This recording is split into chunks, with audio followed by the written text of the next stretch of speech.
네, 우리 하나님께서 우리를 향하신 뜻이 무엇인지 우리가 다 아시죠? 항상 기도하고 범사에 감사하고 그리고 마지막으로 주 안에서 기뻐하라 하는 것이죠. 이 빌립보서의 주제도 주 안에서 기뻐하라는 거예요.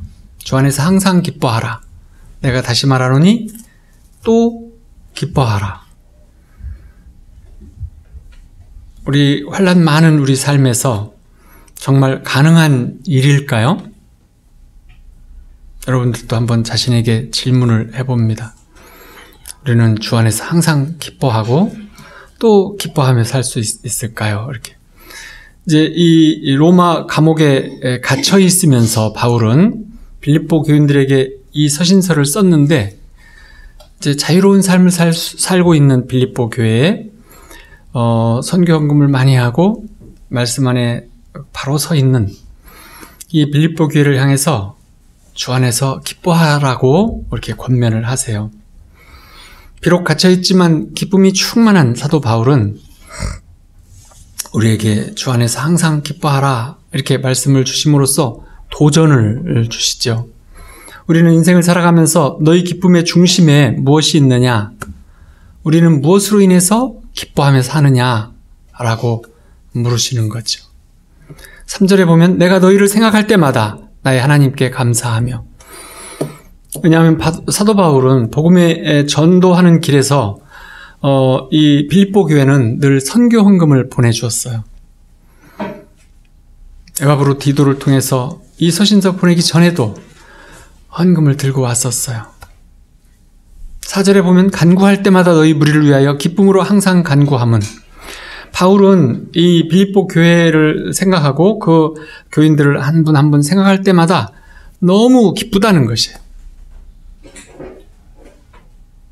여러분들도 다른 사람이 생각할 때 그의 기쁨이 되시기를 축원합니다.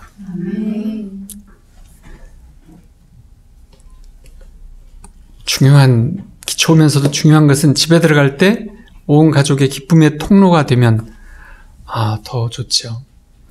바울이 빌립보 교회를 생각할 때마다 기뻐하는 이유가 뭐냐면 5절에 보면 너희가 첫날부터 이제까지 복음을 위한 일에 참여하고 있기 때문이라. 이제 사도 바울이 2차 선교여행 때 마케도니아라고 하는 환상을 보고 갔던 곳에, 거기가 빌립보였고 거기에 가서 여러 가지 역사를 이루면서 이 빌립보 교회가 세워졌어요. 사도행전 16장 14절에 보면 두아디라시에 있는 자색 옷감 장사로서 하나님을 섬기는 루디아라 하는 한 여자가 말을 듣고 있을 때 주께서 그 마음을 열어 바울의 말을 따르게 하신지라. 2차 선교여행 때 이 마케도니아로 가라라는 환상을 보고 그 환상을 이제 또 다른 사람께 이렇게 확신을 갖는 일들을 보면서 두아디라시로 이제 가는 거예요.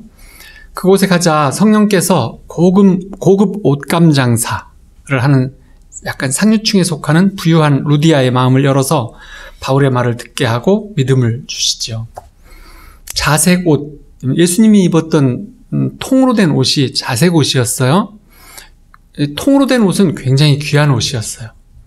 옷감 짜는 것이 쉽지 않았기 때문에 통으로 되는 옷감은 이제 한 피를 사야지 한 벌을 만드는 거죠. 말하자면 고급 옷이었고, 특히 자색 옷은 아주 리더의 옷이었기 때문에, 그러니까 이제 자색 옷을 파는 사람이라면 약간 말도 잘하고 아주 고급 옷을 하는 상류층이었다는 거예요. 이 최초의 교인이 루디아였어요. 이제 한 사람이 주님 앞에 나오는 것, 이것도 중요하고, 주님께서 그 마음을 열어주시는 것, 이것도 중요해요. 그래서 루디아는 자기 집을 열어서 여기서 말씀을 전하라고 예배처로 내어드렸어요. 두 번째 성도는 귀신 들린 여종이었는데 점을 쳐서 주인에게 돈을 벌게 해줬던 사람이에요. 사도행전 16장 18절에 보면 이제 바울이 심히 괴로워하여 돌이켜 그 귀신에게 이르되 예수 그리스도 이름으로 내게 명하노니 그에게서 나오라 하니 귀신이 즉시 나오니라. 그 여종에게서 귀신이 나와서 정상이 되었어요. 그래서 여종 주인이 송사했어요, 바울을. 내 장사를 망쳤다고. 그래서 바울과 실라가 감옥에 갇히는 거죠. 그래서 이때 이제 회심한 이 여종이 두 번째 성도예요. 세 번째 성도는 이 바울과 실라가 도망한 줄 알고 로마 감옥 간수가 자살하려고 했는데 사도행전 16장 3절을 보면 이제 그들이 데리고 나가 이르되 선생들이여 내가 어떻게 해야 구원을 받으리까? 도망한 줄 알았는데 감옥이 다 부서졌는데 둘이 앉아서 찬양을 하고 있어요. 그러자 이 간수가 감동을 먹어가지고 어떻게 해야 구원을 받으리까 이렇게 이제 말하자 주 예수를 믿으라 그리하면 너와 내 집이 구원을 받으리라 이렇게 이제 말씀을 전했고 그런 이제 놀라운 간증이 일어나서 교인들이 늘어난 곳이 빌립보 교회예요. 그랬을 때 이 그 간수가 하는 일이 뭐냐면 그 다음에 바로 한 일이 그 주의 말씀을 그 집에 있는 모든 사람들에게 전했고 그 간수가 그들을 데려다가 바울과 실라를 맞은 자리를 씻어주고 자기와 온 가족이 다 세례를 받은 후에 그리고 자기 집에 올라가서 음식을 차려주고 그와 온 집안이 하나님을 믿음으로 크게 기뻐하니라. 16장 34절까지 이런 성령이 하시는 귀한 열매들, 역사들을 경험을 했어요. 그래서 이 감격이 있었던 그리고 그 열매가 있었던 빌립보 교회를 바울은 잊지 못하는 것이죠. 편지를 쓰면서 너희를 생각할 때마다 바울은 정말 기쁘다 이렇게 고백을 하고 있어요. 처음 열매를 맺은 성령의 열매를 맺은 예수님의 제자된 그들을 또 그들이 또 복음을 전하는 일에 동참하는 그래서 빌립보 교회 소식을 들을 때마다 기쁜 거예요. 그래서 믿는 이들의 공통된 기쁨은 자기가 전도한 사람을 보면 기쁨을 느끼죠. 복음의 동역자를 보는 일, 기쁜 일이에요. 여러분들도 이런 복음의 동역자들이 보는 기쁨을 누리시고 이 기쁨을 주는 사람이 되시기를 바랍니다. 바울은 이 기쁨에서 시작해서 더 깊은 기쁨의 본질을 깨달았어요. 우리가 살면서 이 기쁨을 빼앗길 때, 잃어버릴 때가 많이 있잖아요. 러시아의 시인, 작가인 푸시킨이 이런 시를 썼어요. 삶이 그대를 속일지라도 슬퍼하거나 노여워하지 말라. 꽤 유명한 시죠. 근데 사실 이 푸시킨은 혼혈이었어요. 그러니까 얼굴이 흑인의 모습이 있어요. 그리고 나이가 많았는데 아주 키가 10cm나 더 큰 러시아에서 가장 예쁘다고 하는 나이도 반밖에 안 되는 나탈리아를 그래서 결혼해서 살다가 나탈리아를 좋아했던 어떤 장교하고 권총으로 서로 대결을 했는데 그만 푸시킨이 죽었어요. 그래서 온 러시아 사람들이 슬퍼했다 그래요. 근데 이 푸시킨은 우리의 삶이라는 것이 진정한 삶의 기쁨은 노력하고 주님을 믿는 믿음 안에 있는 것이지 우리가 살면서 다가오는 문제나 상황이나 이 어떤 이런 삶들은 우리를 늘 속인다 이런 시를 썼어요.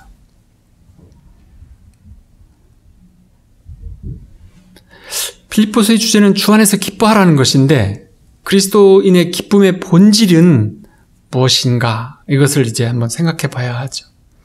1장 6절에 보면 너희 안에서 착한 일을 시작하신 이가 그리스도 예수의 날까지 이루실 줄을 우리는 확신하노라.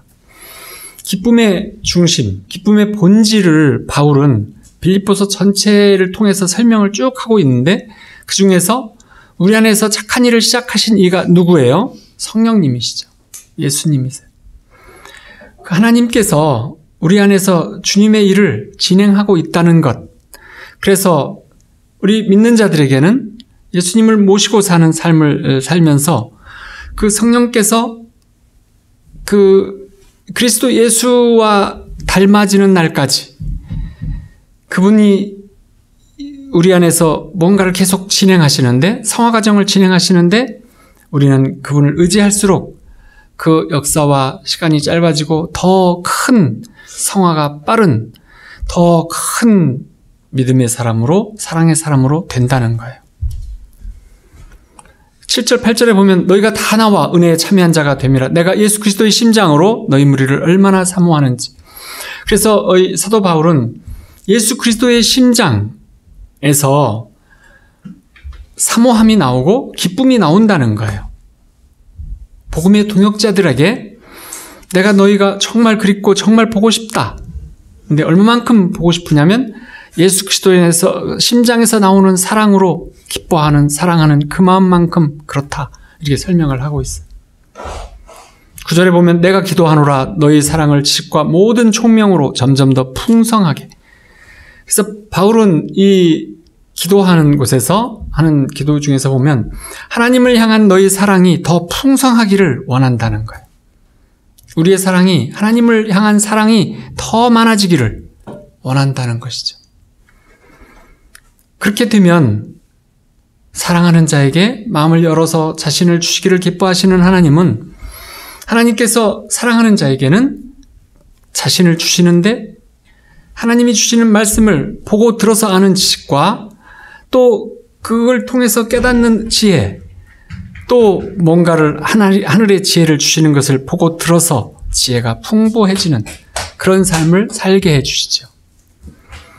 10절에 보면 너희로 지극히 선한 것을 분별하며 또 진실하여 허물 없이.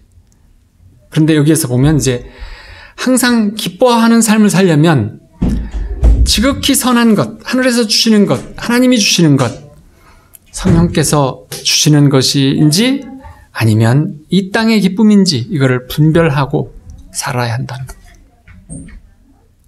분별하고 살아야 된다는 거예요.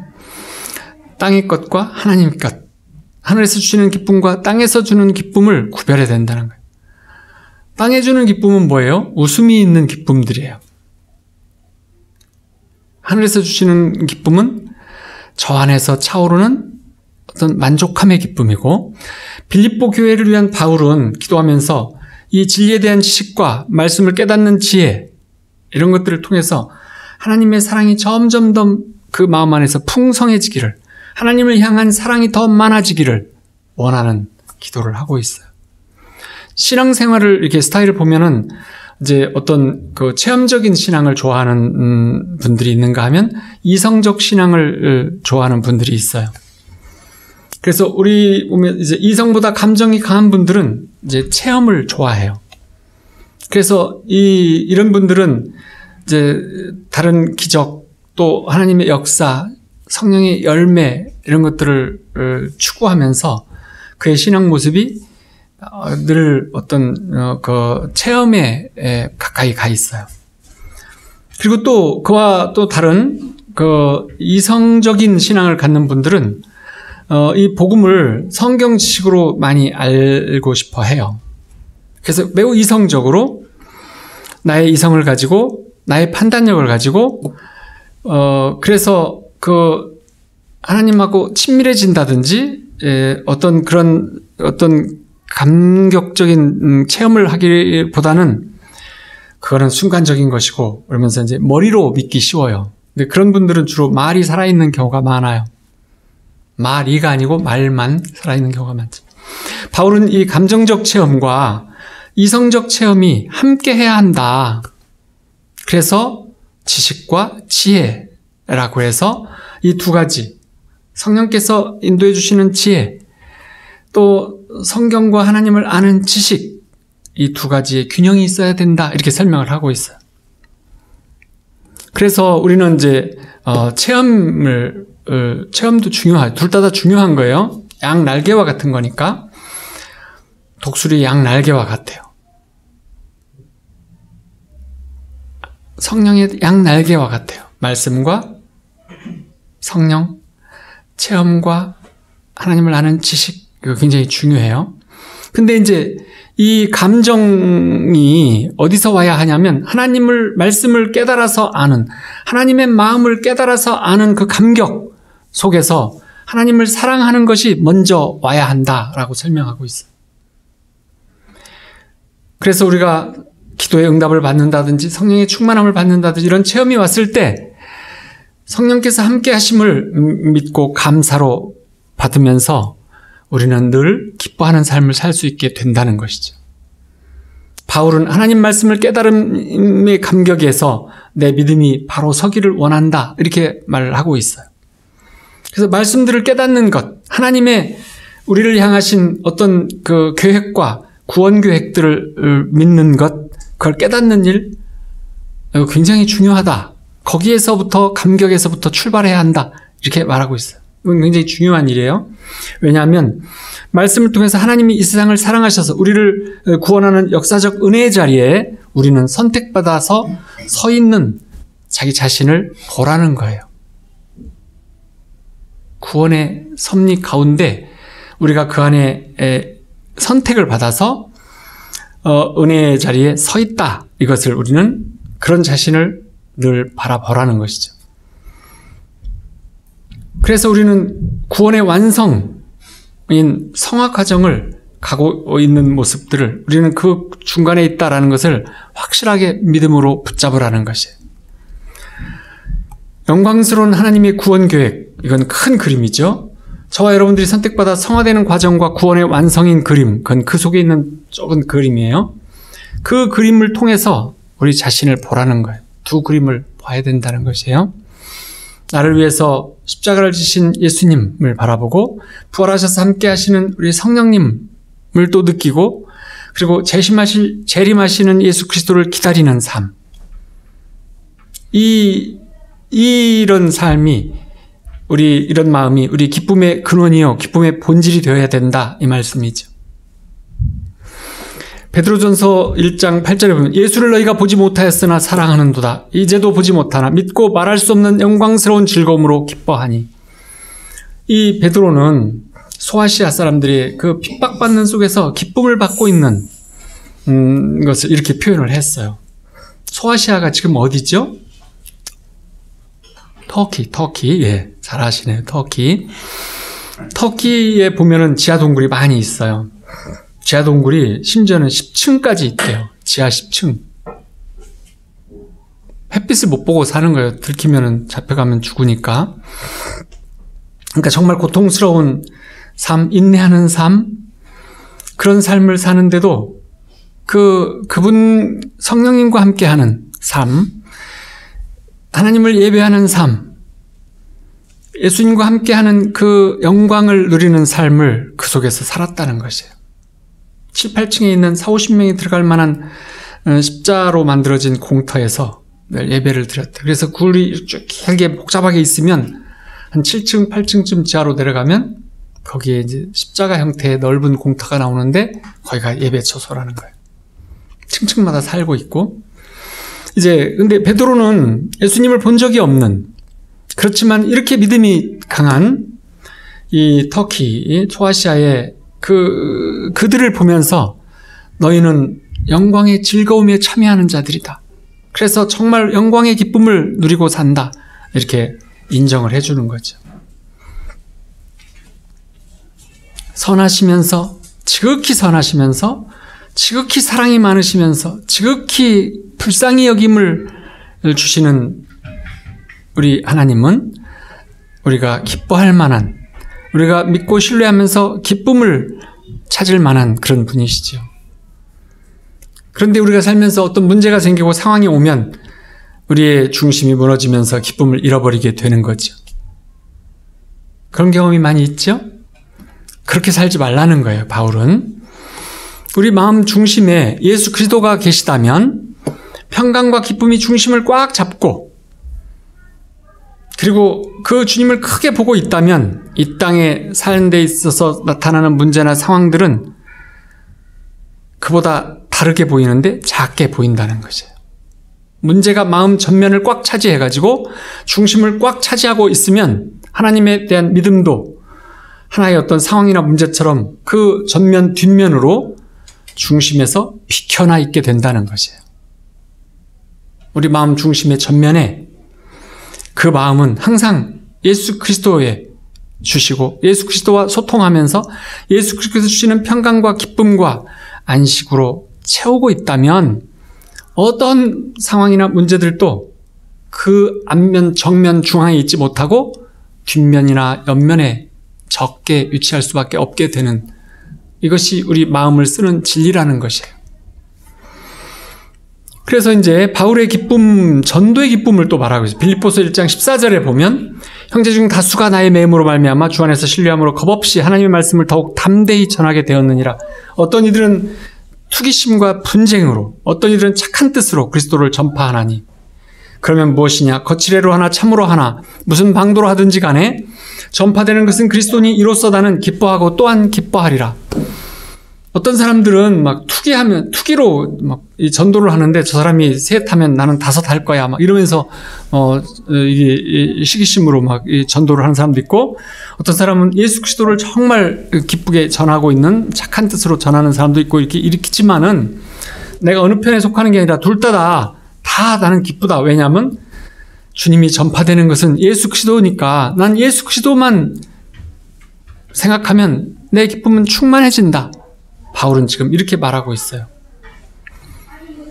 그래서 우리가 어떤 문제, 심지어는 이 전도하는 문제까지도 우리 마음을 중심을 차지하기보다는 오직 예수 그리스도만이 우리 마음의 중심, 전면의 중앙을 차지하게 한다는 것이에요. 세상에 보면 어리석은 사람들도 있어요. 가끔 언론 같은 데 보면은 어떤 이제 거지가 죽었는데 그의 짐 속에서 수십억의 은행 통장이 나왔다든지 뭐 그런 거 보시죠? 우리나라에도 보면 땅을 엄청 많이 가진 부자들을 저도 여러 명 알았는데 돌아가실 때까지 시골집에서 그냥 평범하게 너무 좀 없이 살면서 돌아가시는 분들을 봤어요.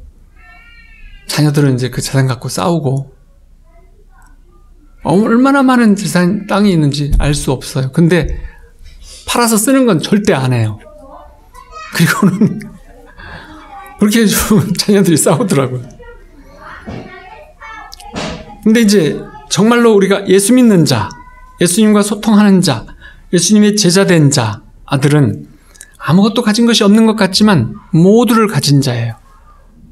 세상을 이기는 예수님을 가진 자들은 세상의 모든 것을 가진 사람과 같아요. 19절에 보면 이것이 너희의 간구와 예수 그리스도의 성령의 도우심으로 나를 구원에 이르게 할 줄 아는 거로, 즉 바울의 마음 중심에 새겨져 있는 건 뭐냐면 예수 그리스도의 성령의 도우심으로 구원, 온전한 구원까지 이르게 한다는 것, 그것을 늘 바라보고 있다. 사도 바울의 마음 중심의 구함이에요. 20절에 보면 나의 간절한 기대와 소망을 따라 아무 일에든지 부끄러워하지 아니하고 지금도 전과 같이 온전히 담대하여 살든지 죽든지 내 몸에서 그리스도가 존귀하게 되게 하려 하나니. 이 사도 바울의 관심사는 예수님을 나의 전면, 마음의 중심에 늘 모시고 전면 중앙에 늘 보시면서 항상 그분을 바라보면서 사는 삶을 살면서 그분의 역사함, 그분이 말씀하신 걸 따르고 그분과 함께 동행하면서 사는 삶을 쭉 살아왔더니 어디까지 지금 사도 바울이 마음이 가 있냐면 나는 살든지 죽든지 내 몸에서 그리스도가 존귀하게 되는, 갈라디아서 2장 20절 말씀이죠. 나는 내가 사는 것은 내 안에 계신 예수님의 믿음을 가지고 그분과 함께 사는 것이다. 나는 사실 죽는 것이 더 낫지만, 이런 말씀을 했잖아요. 이것처럼 예수 그리스도만이 내 기쁨의 중심이고 내 기쁨의 근원이고 내 삶의 근원이 되는 삶을 살아가는 거였어요. 우린 자녀가 좀 아프면 내 세상의 중심은 자녀가 낳는 것이 돼버리죠. 내가 지금 내게 닥친 문제와 상황이 온 세상의 중심이 되는 경우가 많아요. 여러분들은 그런 점에서 그것을 예수님이 중심이고 그런 문제들을 뒤로 적게 보는 그런 삶을 다들 살고 계시죠? 쉽지가 않지만 예수님을 늘 바라보고 살면 그 일이 이루어져요. 그렇게 되어져요. 그래서 세상 어떤 것들이 우리를 이렇게 억누르고 이렇게 압박하고 두려워하게 해도 예수 그리스도만을 바라보는 삶을 갖게 되면 언젠가부터 세상을 사는 건 순례자처럼 이런 일 저런 일이 다 경험되지만 이 또한 다 지나가면서 주님께서 다 처리해 주시면서 나를 향한 가장 온전한 방법으로, 가장 기쁜 방법으로 나에 대한 최선의 방법을 주시는 분을 나는 믿고 있으면서 그걸 넘어갈 수 있게 해주세요. 쉽게, 어렵지 않게, 기쁨으로. 그런 삶이 예수님을 모시는 삶의 태도라고 볼 수 있어요. 우리가 직업을 잃으면 모든 기쁨을 빼앗기고 우울해져서 마음 중심을 잃고 우울해져요. 대체로 나이를 먹어도 그렇게 생겨요. 남자들 보면은 이제 이렇게 직업을 그만두고 이렇게 살면 잠을 막 자다가 깨다 하고 막 우울해하고 그러면서 우울증이 있는데 사람들 안 만나려고 하고 웃음도 없어지고 그리고 막 화만 내고 신경질만 떨고 뭐 이렇게 하면서 노년을 보내는 분들이 많이 있어요. 그렇지만 이제 주 안에서 기뻐하라는 것은 마음 중심에 예수 그리스도를 모시고 사는 삶을 훈련하라는 것이에요. 그 훈련이 안 되면 이제 말하자면 넘어지게 되는 거죠. 로마서 14장 17절에 보면 하나님의 나라는 먹는 것과 마시는 것이 아니요 오직 성령 안에 있는 의와 평강과 희락이라. 성령과 함께하는 삶을 살면서 주님의 의는 주님의 뜻이죠. 하나님의 뜻이 의잖아요. 하나님의 뜻 그리고 평강과 안식을 누리는 일 그리고 희락이라고 하는 것이 속에서 올라오는 기쁨. 이 기쁨을 누리며 사는 삶이 하나님의 나라다 이렇게 설명하고 있어요. 근데 또 예수님은 하나님의 나라가 예수님과 함께 먹고 마시는 것이라고 설명하셨어요. 바울은 하나님의 나라는 먹는 것과 마시는 것이 아니라고 했고 예수님은 나와 함께 먹고 마시는 것이라고 했어요. 먹고 마신다는 게 뭘까요? 예수님과 함께 먹고 마신다는 게 뭐예요? 예수님과 함께 먹고 마신다는 것은 매일 예수님과 함께 기쁨의 잔치를 연다는 것이에요. 예수님과 함께 먹고 마신다는 게 예수님과 함께 겸상을 하면서 무릎 꿇고 앉아서 밥을 먹는 이런 것을 말하는 게 아니에요. 예수님이 최초로 하신 성령의 사역, 우리를 향한 최초의 사역이 뭐였어요? 포도주가 떨어진 잔치 결혼식에 가셔서 기쁨을 연장해주는, 더 기쁜 기쁨을 연장해주는 일을 하셨잖아요. 그것처럼 우리가 성령과 함께 사는 일은 성령님과 함께 먹고 마시는, 예수님과 함께 먹고 마시는 것을 하는 잔치를 여는 것과 같아요. 늘 삶이 잔치와 같아요. 구약 시절에는 부자와 가난한 사람이 어떻게 달랐을까요? 구약 시대에는 요즘 같으면 무슨 가라오케도 없고 노래방도 없고 디스코텍도 없고 즐거움을 어떻게 표현했어요? 기쁨을 부자들이 잔치를 여는 것뿐이었어요. 구약에 보면 잔치를 얼마만큼 열었어요? 한 번 열었다 하면 결혼식은 일주일, 왕궁은 석 달, 큰 기념행사는 1년을 잔치했어요. 왕들은 1년 동안 먹고 마시는 거예요. 와라 해서. 그래서 왕의 위엄을 나타내는 거예요. 내가 이 주변 나라들은 2달, 석 달씩 잔치를 하는데 나는 1년을 잔치하는 사람이야. 내가 제일 큰 왕이야. 이거죠.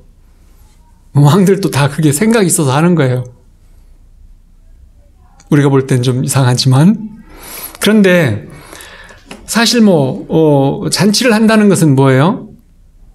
그러니까 이제 부자와 나사로를 보면 이 땅에서 부자와 가난한 거지는 큰 차이가 없어요. 무슨 차이가 있냐면 부자는 좀 먼저 잔치상을 먹고 거지는 나중에 그것을 먹는다는 것, 이거밖에 없어요. 근데 하나님 나라에서는 부자는 이름이 없어요.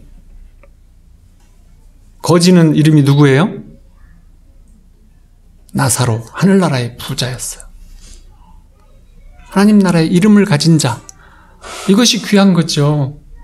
부자가 무슨 의미가 있어요? 하늘나라에 이름이 없는데? 참 안 됐잖아요? 그것이 문제인 거예요. 그래서 우리 그리스도인들에게는 유산이 있는데 예수님께서는 평강과 기쁨이 충만하신 분이었어요.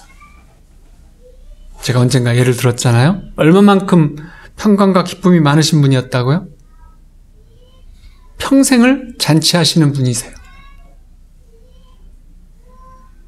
대천해수욕장에 맑은 날, 한여름 빼고 가을철에 가보면 백사장이 하얘네요. 한낮에 가면 햇빛은 밝게 내리치고 물은 옷같이 푸르고, 한여름 때는 그렇지 않고 한여름이 지나면서부터 그렇게 보여요.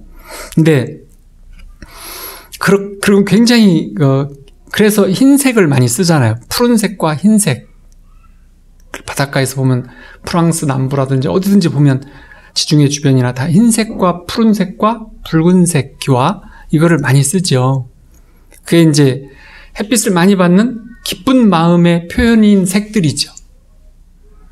그런데 그 바닷가에 누리는 그 평안하고 온화하고 하는 기쁨을 하나님은 얼마만큼 누리셨을까요? 만들어 놓으신 내내 수억만 년 동안 누리셨죠. 예수님도 그런 기쁨을 누리고 계신 분이었어요. 예수님 마음은 늘 기쁘셨어요. 그래서 예수 믿는 사람들에게도 그 기쁨이 올라오는데 특별히 언제 더 기쁘냐면 하나님께서 우리를 사랑하신다고 말씀을 주실 때, 하나님께서 우리 일에 뭔가 기도에 응답을 주실 때, 우리의 기뻐함에 소통하시면서 기쁨을 함께 해주실 때, 우리에게 은혜와 축복을 주실 때, 우리에게 어떤 열매들을 주실 때마다 우리는 엄청 기뻐져요. 그 기쁨의 삶을 살으라는 것이죠. 요한복음 16장 22절, 너희는 지금은 근심하나 내가 다시 너희를 보리니 너희 마음이 기쁠 것이요 너희 기쁨을 빼앗을 자가 없으리라. 예수님의 마음도 늘 기쁘셨기 때문에 기쁨을 잃은 우리들에게 늘 이런 말씀을 주로 많이 주셨던 거예요. 너희가 지금은 근심하지만 내가 다시 너희를 볼 때 너희 마음이 기쁠 것이고 그 기쁨을 빼앗을 자가 없어. 성령께서 함께 주시면서 주시는 그 기쁨은 아무한테도 하나님이 주신 것을 누가 빼앗을 수 있겠어요? 이런 기쁨을 누리라고 말씀하시는 거예요.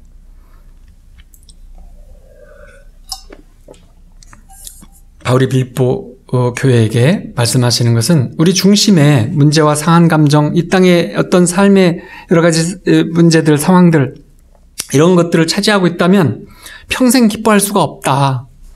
평생 기뻐하는 방법은 오직 예수 그리스도, 주님을 품고 성령님을 품고 사는 삶, 그분과 소통하는 삶만이 영원한 평생의 기쁨의 삶을 살 수 있다라고 하는 것이에요. 아무도 아멘이 없으므로 말씀을 마쳐야 될 것 같네요.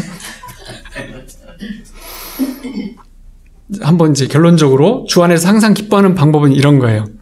첫 번째는 하나님의 영원하신 구원 계획, 그 섭리 안에 우리 자신이 선택받아 있다는 것, 이거를 믿는 믿음이죠.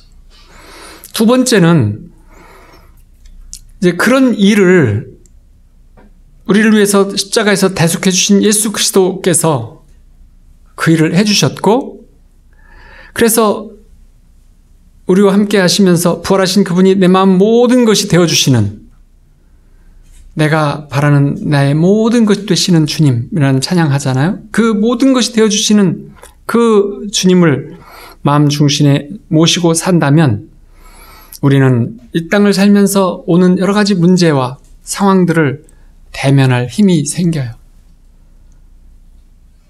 피하면 정신질환에 걸려요. 정서장애에 걸려요. 피하면 안 되세요. 대면해야 돼요. 대면하고 이기셔야 돼요. 예수 그리스도의 보혈을 뿌리고 이기셔야 합니다.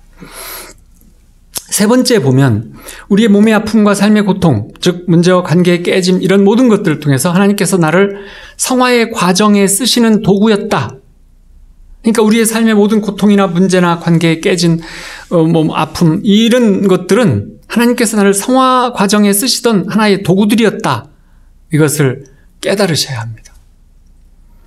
저도 아침마다 묵상하는 중에 어느 날 나한테 있었던 여러 가지 내가 생각하는 고통, 환난, 힘든 날들 이 모든 것들이 나를 성화 과정에다가 쓰시기 위한 적절한 나를 채찍질했던 정확하게 꼭 맞는 도구들이었구나라는 것을 깨달았어요. 그걸 깨달으면서 마음이 편안해지기 시작했어요. 모든 사람에게 주어지는 어떤 상황과 문제들이라는 것들이 나한테 꼭 맞는, 이게 눈물로 처음에는 꼭 맞는다고 표현을 해요. 눈물로 말할 수밖에 없어요. 나한테 꼭 맞는, 너무 힘들었어요. 난 이렇게 이제 울게 되죠. 그렇지만 그 일을 통해서 나한테 꼭 맞는 성화의 과정을 주시고 있는 도구들이었다라는 것을 깨닫게 돼요. 근데 그것이 사람마다 다르지만 다 있어요. 없는 사람이 없어요. 단지 정도만 좀 다를 뿐이에요. 얼마만큼 힘들었는지는 그보다 좀 더 일찍 예수님에게 나를 드렸으면 좀 더 가벼울 것이고 늦게 드렸는 만큼 우리는 더 많은 고통을 겪어야만 됐을 거예요. 빌립보서 3장 7절에 보면 그러나 무엇이든지 내게 유익하던 것을 내가 그리스도를 위하여 다 해로 여길 뿐더러 사도 바울은 나한테 좋았던 어떤 것, 나의 신분, 사도 바울의 신분은 로마인이었잖아요. 귀족이었어요. 배움이 매우 좋았어요. 완전히 최고의 학부의 최고의 당대 최고의 선생님 밑에서 대학원 박사과정을 밟은 것과 같아요. 그런 아주 전문가였어요. 그러면서도 아주 행동파였잖아요. 그랬는데 그러면서 자기가 누렸던 어떤 명예와 어떤 유대교적 어떤 하나님께서 주시는 여러 가지 것들, 그리고 그가 누렸던 여러 가지 이 땅에서의 그 장점이라고 생각했던 모든 것들을 예수 그리스도를 위해서 다 해로 여겼다. 이 말은 이걸 해석하면 그리스도를 위해서 내가 두는 마음의 우선순위에서는 예수 그리스도가 1번이고 이 땅의 모든 삶의 방법들은, 기쁨들은, 유익하던 것들은 다 그 뒤에 두었다라는 말이죠. 맞아요? 오직 예수 그리스도만이 전면에 있는 나의 가장 우선순위다. 이렇게 살았다는 거예요. 8절에 보면 또 모든 것을 해로 여김은 내 주 그리스도 예수를 아는 지식이 가장 고상하기 때문이라. 이걸 다시 한번 또 설명을 해요. 주님을 점점 알아갈수록 더 친밀해질수록 이보다 더한 기쁨이 없다. 그래서 모든 것을 해로 여길 수밖에 없었다. 여기서 해로 여겼다는 것은 나쁜 것으로 여겼다는 거예요. 이 땅에 살면서 나한테 좋았던 모든 것들이 나쁜 것이었다는 거예요. 그것 때문에 나는 예수님을 아는데 더디 걸렸고 예수님과 친밀해지는데 방해가 되었었다는 것이에요. 근데 이 말씀은 정말 깨달음이에요. 우리가 금수저들을 부러워할 것이 아닌 것은 금수저들이 예수님을 정말 알기는 쉽지가 않아요. 받은 게 많고 부모로부터 얻은 게 많고 삶이 부유한 삶을 살고 태어나 봤더니 뛰어난 유전자를 받아가지고 대단한 두뇌를 가지고 있고 이것들이 예수님을 아는 데 있어서는 영순위가 아니라 맨 끝순위가 가요. 우리가 아는 유명한 사람들 보세요. 텔레비전에서 유명한 사람들 보면 많은 사람들이 건전한 삶을 살지 못하고 일찍 세상을 일부러 떠버리고 아주 굉장한 어떤 뉴스들에 휘말리고 이런 일들을 보게 됐잖아요. 그리고 머리 좋은 사람들은 청와대에 많이 있는데 청와대에 있는 사람들 보세요. 한결같이 다 뒤끝이 안 좋잖아요. 좋지 않은 거죠. 그런데 이제 이 8절 후 뒷면에 보면 내가 그를 위하여 모든 것을 잃어버리고 배설물로 여김은 그리스도를 얻고 예수 그리스도를 얻기 위해서 더 많이 얻기 위해서는 모든 것들을 다 잊어버렸다. 버려버렸다. 그리고 배설물로 여겼다. 배설물로 여겼다는 게 뭘로 여겼다는 거예요? 우리가 흔히 말하는 똥, 루이비똥 로 여겼다는 거죠.